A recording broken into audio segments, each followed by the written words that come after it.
So no one tagged me or anything, I just like this idea. Hey Fragrance family, I'm David with the Fragrance Bros, of course your best source for everything fragrance related.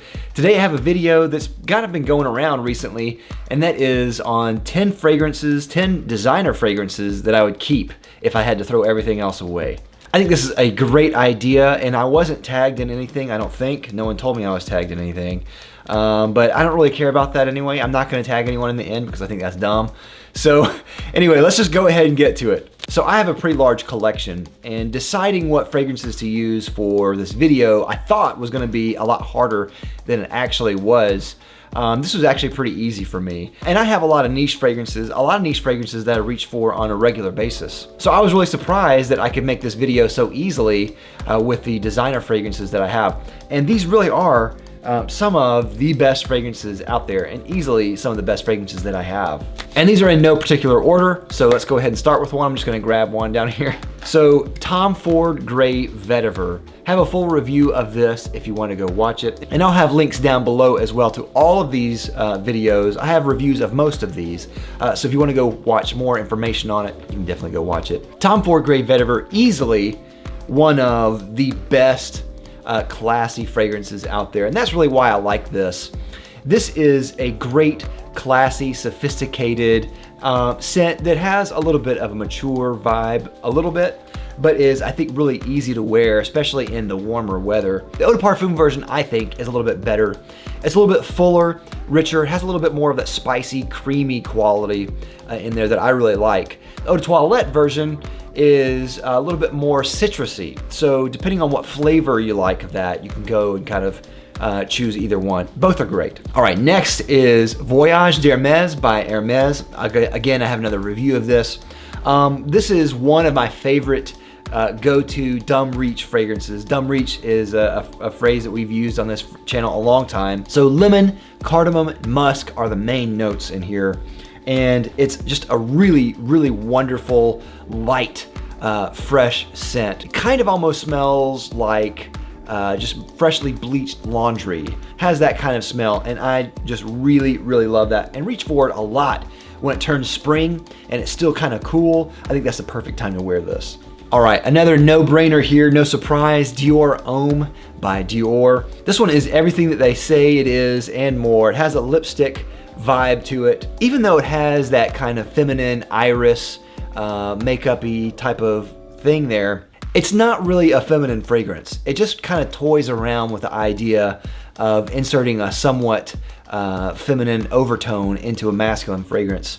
In the base, in the mids, it still is very masculine, and that's what I really like about it. Tonka and patchouli, leather, just a really great, versatile, really well-rounded, dressy, sophisticated, a stunning fragrance. Really, really great. All right, so this is gonna get a lot of hate from some people, from the purists out there. Dior Sauvage. Let the hate flow through you. So Dior Sauvage obviously is Dior's take on like a mall scent, and despite it being in the generic category, and I do believe it has like that generic kind of molecule type of smell, baloney cologne. We're gonna use all the phrases on this episode. I actually really like it and appreciate it for what it is, and I do wear this a lot, especially when it turns from spring to summer. I think that's a really great time to wear this. And I get a lot of compliments from this, and I actually gave a bottle to a friend of mine, and he gets a lot of compliments from it. It's just a compliment magnet. It's a really great, deep, musky bergamot scent in the style of Aventus meets a mall scent meets Dior. And I wear this a lot, like I said, in the warmer weather. And so that's one reason I'll never get rid of it. I didn't love it at first, but the more I wore it, the more it kind of grew on me. So yeah, Dior Sauvage. All right, here's a fragrance that I haven't talked much about, but I'm really glad I got this year, and that is Dior Homme Cologne. This is the 2013 version, and this is one of the best citruses, one of the best designer citruses out there, bar none. If you like bergamot, this is the bergamot. Bergamot 22, move over. Dior Homme Cologne 2013 is what you want. Bergamot, grapefruit blossom, and musk. Very simple combination there, but just a really wonderful, bright, citrusy, musky scent. All right, next is Guerlain Homme. And tiny little bottle, this is a 30 ml bottle. But this has become a really great kind of refined, mature scent for me to wear in the warmer months. That is a designer fragrance. So if I don't want to break out like Aventus or GIT maybe, then I'll definitely reach for Guerlain Homme. As for the way it smells, it's supposed to be reminiscent of a mojito, the drink. So there's mint and lime at the top. And then as it dries down into a really nice green patchouli scent. Really, really great. What I find about this is that I won't wear it for a long time, and then I'll wear it and then ask myself, why didn't I wear this sooner? So yeah, really, really love that, and I'm always gonna keep it in my collection. Next time I'm gonna get a bigger bottle. All right, another no-brainer if you're fans of my channel here, and this one is Amen Pure Malt by Thierry Mugler, or Mugler now. Another one that was a huge rock star years ago and is still going strong today. It is a whiskey-based fragrance. Opens up with kind of this berry note, and the whiskey dries down into like this salted caramel base. And if you think that smells amazing, it's because it is. It is incredible. So just a really great one that I love to wear in the fall, especially as a kind of special occasion type of scent. And again, every time I wear this, I get compliments because it smells great. It's sweet, but not cloyingly sweet. It's just one of those fragrances, whenever people smell it, it smells unusual and it smells great. It smells rich and full and decadent, and that's what I love about Pure Malt. All right, next is Amen by Thierry Mugler. This metal flask, don't get this metal flask, okay? It's cool, but it's not cool at the same time. As you can see, it is like just grimy, and I've washed this thing 100 times. Anyway, the original Amen is a flanker to the women's version of Angel. It used to be called Angel Men, and it takes similar cues to Angel. Angel is a classic feminine fragrance that toyed with patchouli, a heavy dose of patchouli. Amen also plays with patchouli, but in a different way, and it goes into more of the chocolatey overtones of patchouli. So this opens up with the kind of notorious tar note, which I really like, some people hate, and then it dries down into kind of like 3 different phases. Dries down in kind of like this milky, musky, chocolatey vibe, and then it goes into more of the chocolatey, coffee, dark patchouli aspect towards the base. Very much a patchouli-based fragrance, and very much a really great fragrance, especially in the colder weather. So really love that one. All right, next is L'Odyssée pour Homme by Issey Miyake. And this is a fragrance that I chose not necessarily because I'm in love with it, though I do like it very much, but really because my son loves it. And whenever he wants to wear something, he'll ask for a smell. And whenever he asks for something, I know exactly what he wants. He wants L'Odyssée pour Homme. Now, this is a yuzu-based fragrance, and it has a lot of depth and complexity to it. There's some spices in there, and it is a very unique, fresh scent, very floral as well. What I really think this smells like is it smells like raw honey.